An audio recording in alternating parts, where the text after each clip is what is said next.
రాదురా ఏ విజయం నీ కోసం నా కోసం, ఎటుపోదురా నువ్వు చేసిన కష్టం ఎప్పటికైనా సొంతం.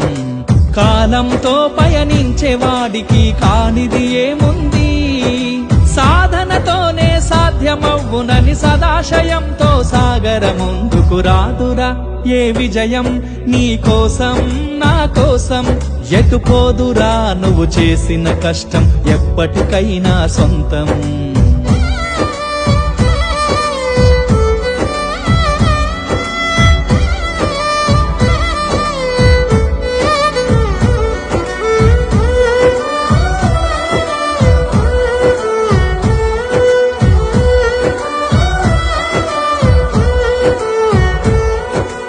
ఆకాశంలో అలలాగా పోయే ఆ పక్షులనే చూడు, అనుకున్న గమ్యమెంతున్న గాని అవి ఆపవు తమ పరుగు.